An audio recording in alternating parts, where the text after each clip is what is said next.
Hi everyone, today we're going to be swapping over your Predator's mainboard and display to the BTT SKR series mainboard and display with 2209 drivers. This seems like a real scary thing to do, but it's really not too bad, and I'll step through what you need in this short video. So the parts you're going to need are an SK 1.4, you're going to need a TFT 3.5 version 3.0, you're going to need 4 2209 stepper drivers that pop onto the top of this board.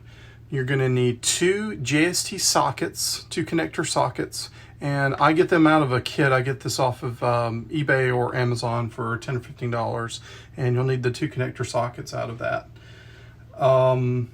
And you'll need to print a couple of parts. So I have a mainboard holder here, and I have a 3-part display front panel here.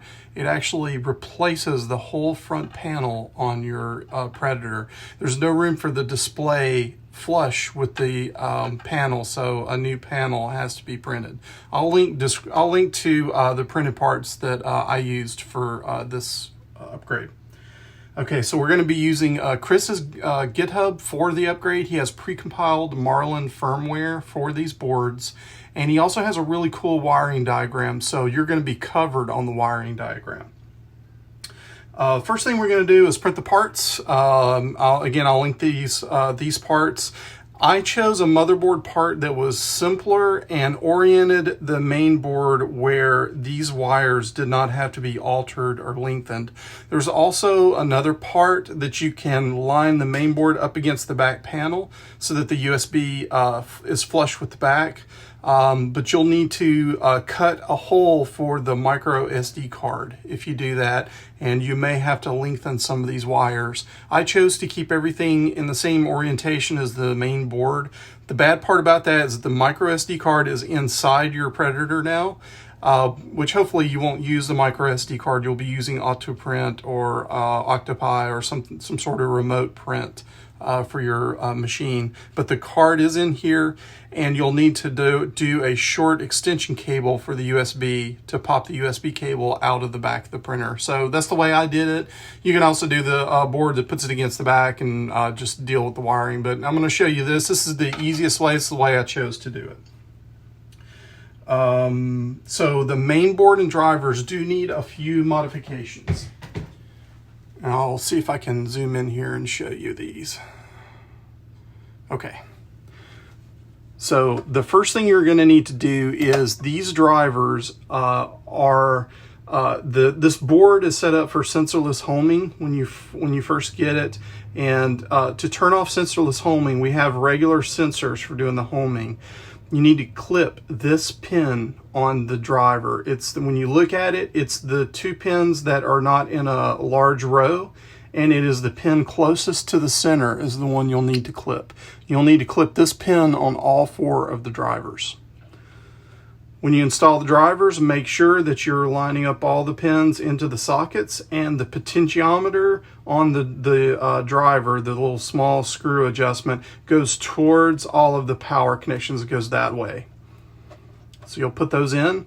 Once you've put these in, you'll notice that, well, maybe not notice, but you need to but you need to pull out these connectors, these 3 connectors, the sockets. You need to pull them out, and this one, you need to pull them out and reverse them.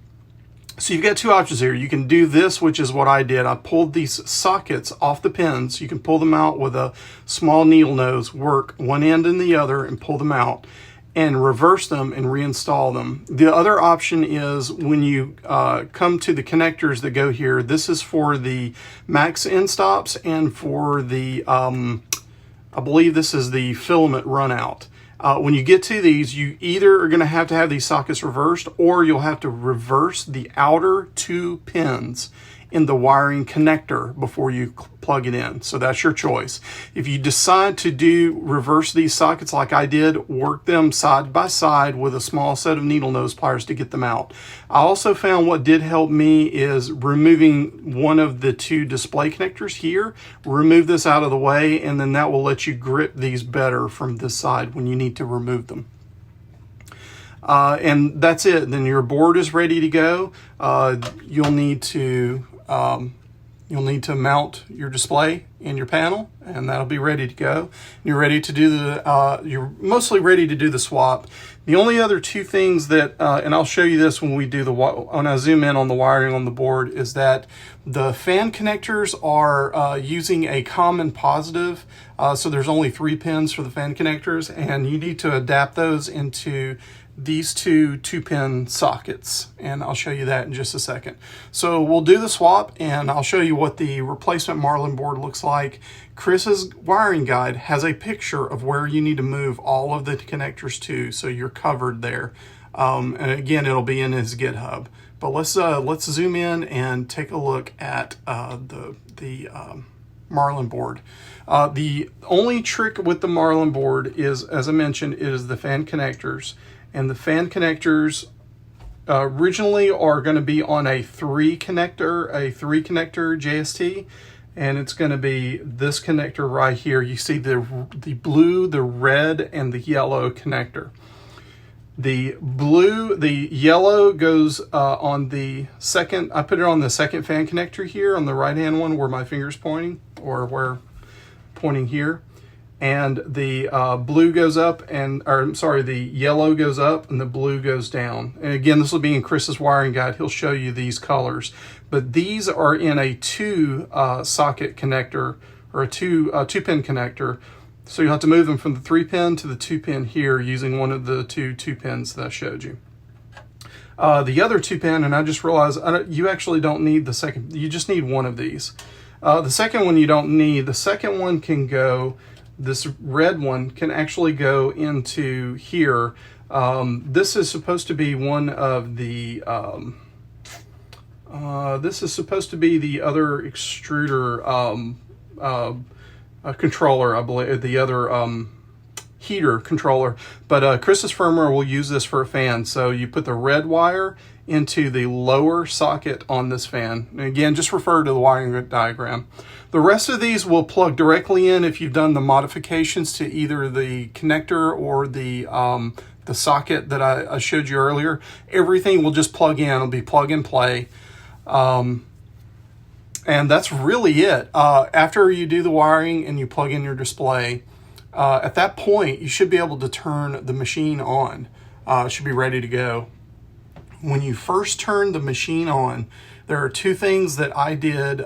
There may be a better set of instructions for working within the firmware, but I will tell you what I did. I turned the machine on, and I immediately went into the menu under the configuration, Delta configuration. There is a calibrate menu option, and everything's already set in the firmware. You don't need to make any changes. Just run the calibration. It will move down, and it will probe your bed. It'll tell you to put the probe on, and it'll probe the bed, and it will do all of its own geometry and everything, and you'll store those settings in the configuration menu. The way that I set my final Z offset for the perfect match to the base is after the calibration is done, I go back and turn off soft end stops and bring the head down carefully, because you can bring it into the bed. If you move the dial too far, you'll move it into the bed. But bring it down against a sheet of paper and do your clearance like you would normally do for a printer. And then whatever that offset is, plug that offset back into the menu. I know that sounds complicated. What I will do is I will link you to a YouTube video that goes over those exact steps, so you can follow what's in the video. Once you do the calibration and once you get your Z offset set correctly, you're good to go.